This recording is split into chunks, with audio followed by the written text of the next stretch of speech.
नमस्कार, मेरा नाम शालिनी चौरसिया है। मैंने इससे पहले 2 क्लासेस एमसीक्यू के ले रखे हैं और इसका प्लेलिस्ट भी अवेलेबल है चैनल पे, तो आप चेकआउट कर सकते हैं। एमसीक्यू के श्रेणी को आगे बढ़ाते हुए आज मैं तीसरा क्लास लूंगी आप सभी का। चैनल पे बीपीएससी, एनवीएस, केवीएस, ईएमआरएस जैसे कॉम्पिटिटिव एग्जाम के लिए हमारे चैनल पे पेड कोर्स भी अवेलेबल है। अगर आप उससे संबंधित हैं तो आप हमारे पेड कोर्स ले सकते हैं और एग्जाम की तैयारी के लिए ये आपको हेल्पफुल रहेगी। ठीक, तो वाइस एमसीक्यू के श्रेणी में आज हम देखेंगे फिर से कुछ एमसीक्यू को। तो पहला एमसीक्यू है हमारा, ताड़व जाति की राग में कितने स्वर लगते हैं। ठीक, तो इसके आपने अगर 2 क्लासेस मेरा पहले का देखा होगा तो आपको मैंने बताया होगा डिटेल में कि पहले हमने उसको जाति को बताया था कि हमारे संगीत में 3 जातियां हैं। ठीक, हमारे जो 2 क्लासेस में पढ़े होंगे तो आपको सब पता चल जाएगा आगे। तो 3 जातियां होती हैं, एक होता है हमारा सारडो जाति, एक है हमारा औडो जाति, एक है हमारा संपूर्ण जाति। ठीक, पूर्ण जाति। तो संपूर्ण जाति में हमने बताया था कि किसी राग में अगर 7 स्वर है तो वो संपूर्ण जाति की राग है। किसी में अगर आरोह में मान लीजिए 5 है और अवरोह में 7 है तो वो औडो शाडो हो जाएगा। तो औडो में 5 और साडो में 6। देखिए यहाँ पूछा है कि साडो जाति की राग में कितने स्वर होते हैं। साडो जाति के राग में हम 6 स्वर होते हैं। नेक्स्ट क्वेश्चन पे आते हैं कि लय के कितने प्रकार होते हैं। तो भी मैंने डिटेल में पहले वीडियो में बताया है कि लय के भी 3 प्रकार होते हैं। लय हमारा विलंबित है, एक होता है हमारा मध्य लय और एक होता है हमारा, ठीक, इसमें मैंने बताया था कि झाला तराना वगैरह गाया बजाया जाता है। और मध्य में मैंने बताया था कि गीत भजन ये सब हम इसमें गाते हैं। और इसमें मैंने बताया था ख्याल, ध्रुपद, ये सब इसमें ये गायन शैली है, ये गाया जाता है। ठीक, तो लय के कितने प्रकार है। तो लय के 3 प्रकार, एक होता है विलंबित, मध्य और द्रुत। इसका डीप एक्सप्लेनेशन मैंने पिछले वीडियो में दिया है, तो वही मैं बोल रही हूँ कि आप जाके एक बार चेकआउट कर लीजिए। उसके बाद है 3 ताल में कितनी मात्राएं होती हैं। तो 3 ताल में कितनी मात्राएं होती है, उससे पहले हम ताल को समझते हैं। ताल होता है क्या है। संगीत को एक ढांचा देने वाले, संगीत को ताल ढांचा देता है, तालबद्ध करता है, संगीत को लयबद्ध करता है। तो वो क्या कौन करता है, ताल। बिना ताल का संगीत अधूरा है। तो उसमें पूछा है कि 3 ताल में कितनी मात्राएं होती है। तो 3 ताल में हमारे 16 मात्राएं होती है। हमारे पास कई सारी तालें होती हैं, जैसे कि 1 ताल है, 3 ताल है, दादरा ताल है, कहरवा ताल है। तो इन सबका याद करना पड़ेगा आपको कि किस ताल में कितने विभाग है, कितनी मात्रा, कौन सी ताली, किस मात्रे पे ताली, ये सब याद करना पड़ेगा। एक ताल जो होता है हमारा 12 मात्रे का होता है, 3 ताल 16 का, ये 6 का और कहरवा होता है 8 का। ठीक, तो उसी प्रकार जो ये 3 ताल है वो 16 मात्रे का। देखिए इसको लिखेंगे कैसे इस ताल को। 1, 2, 4,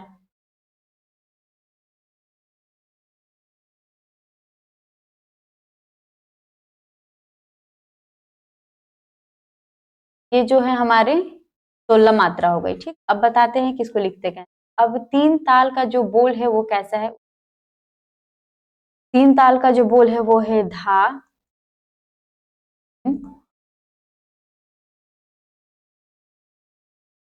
धा।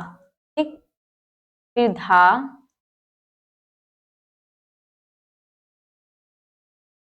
धा, फिर धा तीन तीन धा, धा तीन तीन धा, धा तीन तीन धा, धा तीन तीन धा, धा तीन तीन, धा तीन तीन, धा, धा, धा। ठीक, ये जो है ये हमारे बोल हैं। इसके 3 ताल के ये हमारे बोल हैं। अब इसको देखिए मैं विभाग किसे, अब इसको 4 विभाग में बांटा गया है। ठीक, 1, 2, 3, 4, 4 बोल के बाद एक विभाग, फिर 4 बोल के बाद एक विभाग, फिर 4 बोल के बाद फिर एक। इस प्रकार से हमारे पास 1, 2, 3, 4, हमारे पास 4 विभाग आ गया। इसको हम इधर लिख,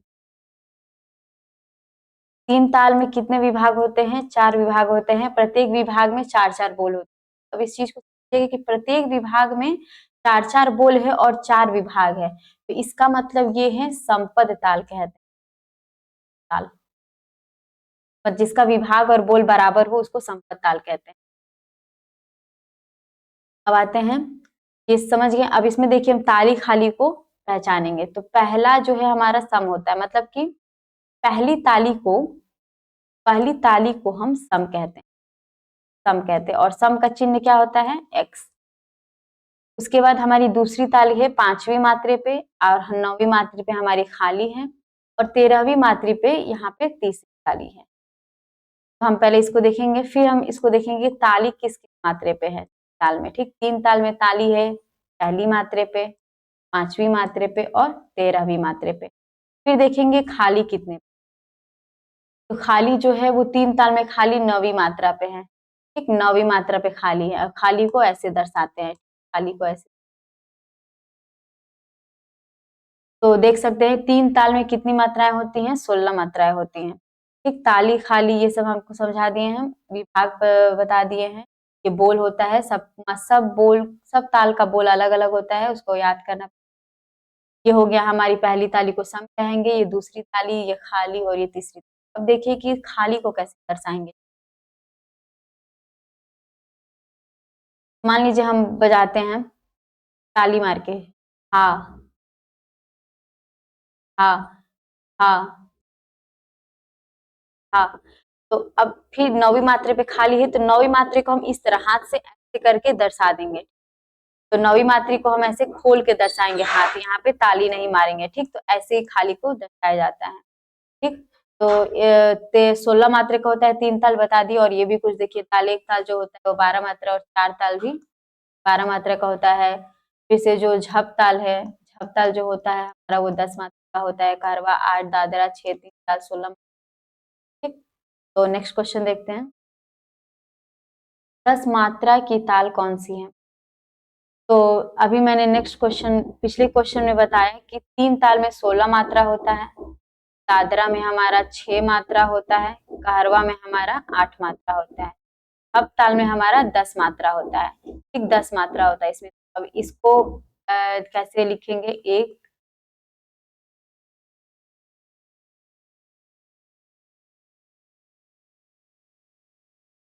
ठीक 10 मात्रा का होता है। विभाग देखिए इसका कैसे बढ़ता है, 2 3 2, इस तरीके से विभाग बढ़ता है। तो ये हमारा संपत ताल, ये हमारा विषम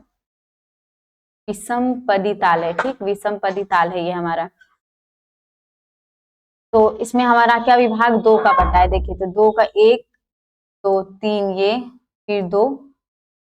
ठीक, तो इसका बोल क्या है? धी, हाँ, धी,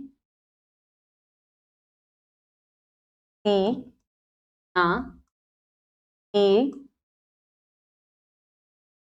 ठीक, अब इसमें ताली खाली देख लेते हैं। पहले मात्रे पे तो पता ही है कि पहला ताली ही सम कहलाता है। ठीक, बस एक रूपक ताल ऐसा है जिसमें पहला जो होता है वो खाली होता है। ये इसको याद कर लीजिए कि रूपक ताल एकमात्र ऐसा ताल है जिसमें पहली ताली ही खाली है। ठीक, सम हो गया, ये तीसरी पे है, ये दूसरी ताली, और छठवीं पे है खाली, और 8वीं पे है तीसरी। तो आप ऐसे याद करिए कि झप ताल में विभाग कितने हैं? विभाग हमारे झप ताल में देखिए 1 2 3 4, 4 विभाग है। ताली देखिए, ताली ताली कितनी कितनी मात्रा पे है? 1 पे ताली है, 3 पे ताली है और 8 पे ताली है। खाली अब देखिए, खाली किस पे है? खाली हमारा 6वीं मात्रा पे है। ठीक, इस तरीके से देख रहे हैं कि प्रथम विभाग में 2 बोल है, दूसरे विभाग में बोल है, तीसरे विभाग में 2 बोल है, चौथे विभाग में 3 बोल है। तो इस तरह ये झप ताल है, इसको याद करना पड़ेगा। सभी ताल के बोल अलग होते हैं, तो याद करना पड़ेगा, और सबका बजाने का तरीका भी होता है। क्वेश्चन पे आते हैं, इसका झप ताल है आंसर। इसमें से कौन सा राग सुबह गाया जाता है? तो बेसिकली आप देखिए तो इसमें गायन समय पूछ रहा है। ठीक, गायन समय, गायन समय पूछ रहा है। तो कुछ और मैं बताती हूँ कि शास्त्रीय संगीत में, शास्त्रीय नियम होता है, ठीक। बिना नियम के अगर आप चल रहे हैं तो शास्त्रीय संगीत नहीं होगा, वो भाव संगीत, मतलब कि उसका कोई नियम ही नहीं है। तो नियम से चलना पड़ेगा, थाट जो है उस थाट में उसको गाना पड़ेगा। फिर से वादी संवादी क्या है उसका विशेष ध्यान देना पड़ेगा कि वादी संवादी क्या है। उस तरीके से फिर से हम देखेंगे कि सम प्रकृति राग क्या है, फिर कौन सा आंदोलन किस स्वर पे ज्यादा है। तो इन सब चीजों को ध्यान देते हुए हम शास्त्रीय संगीत को गाते या सीखते बजाते हैं। तो गायन समय क्या है, गायन समय भी एक महत्वपूर्ण पहलू है, ठीक।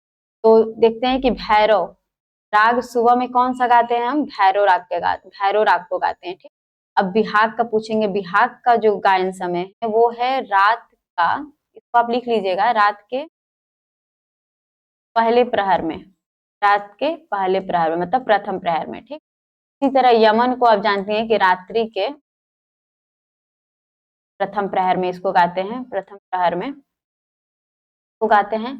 और काफी जो है, काफी को रात में, रात के दूसरे पहर में गाते हैं, ठीक, रात के दूसरे प्रहर में, ठीक।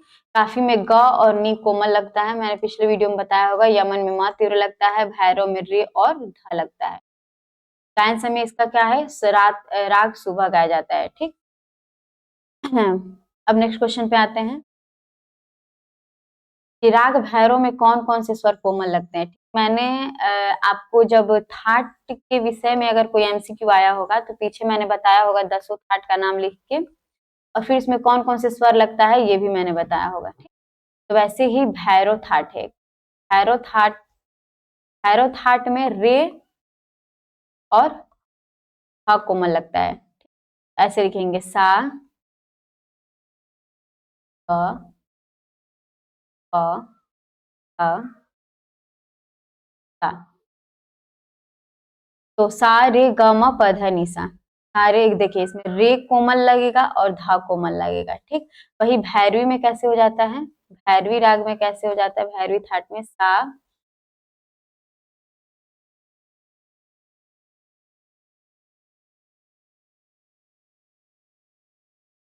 में क्या हो जाता है, हमारा रे कोमल रहता है, ग भी कोमल रहता है, ध और नी में रे ग ह ये कोमल हो जाता है, ठीक। इसको सुबह में रियाज किया जाता है।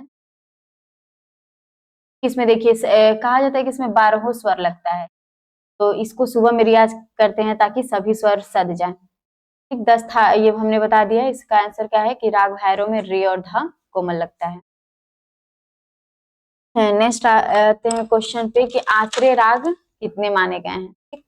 तो आश्रय राग कितने माने, पहले हम समझेंगे कि आश्रय राग किसे, आश्रय राग क्या होता है। तो अपने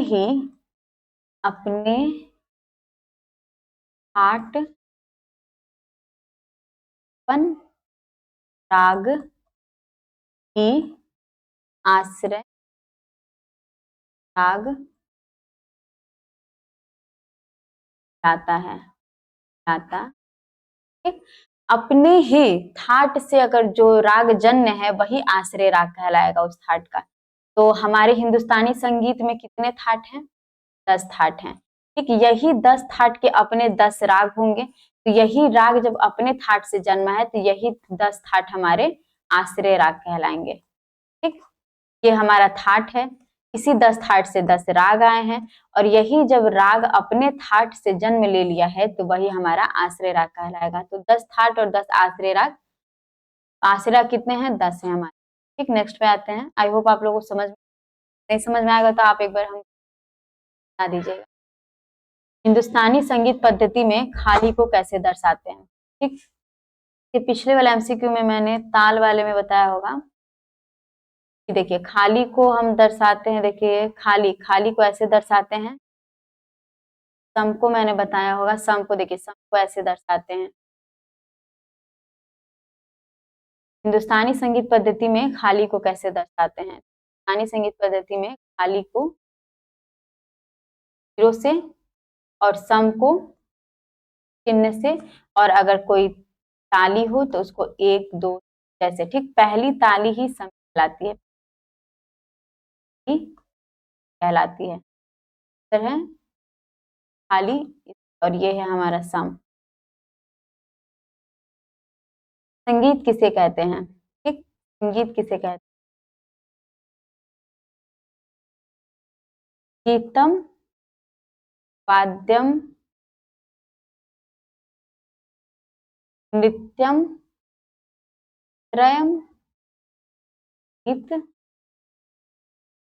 मध्यते। मतलब गीत, मतलब गायन, वादन और नृत्य, इन तीनों के समावेश को ही संगीत कहा जाता है। ठीक, अब संगीत को हम जरा देख लेते हैं कि संग धन गी धनता। संग, संग, गी का मतलब गीत, ता का मतलब तत्काल मतलब वादन, इन तीनों के समावेश को हम संगीत कहते हैं। एक चीज आप नोटिस करेंगे कि भारतीय शास्त्रीय संगीत में गायन, वादन और नृत्य, इन तीनों के समावेश को संगीत कहते हैं। वही जब आप कर्नाटक में जाएंगे, कर्नाटक दक्षिणी में जाएंगे आप, तो यहाँ संगीत की परिभाषा नृत्य में नहीं लिया जाता है। ठीक, नृत्य को संगीत की परिभाषा में नहीं, केवल गायन और वादन को ही लिया जाता है, जिसको आप नोट कर लीजिएगा कि दक्षिण में जो होता है नृत्य को नहीं लिया जाता है, केवल गायन और वादन को लिया जाता है, और हमारे हिंदुस्तानी में गायन, वादन और नृत्य को लिया जाता है। ठीक, तो इसका है संगीत में, संगीत किसे कहते हैं? तो गायन को भी कहते हैं, वादन, नृत्य, इन तीनों के समावेश को। नेक्स्ट है कि राग में मिलता जुलता राग कौन को क्या कहते हैं? ठीक, मिलते जुलते राग को हम संप्रकृति राग कहते हैं। आश्रय राग बताया है कि जो अपने ही थाट से जन्मा हो, अपने ही थाट से जन्मा हो, उसे कहते हैं।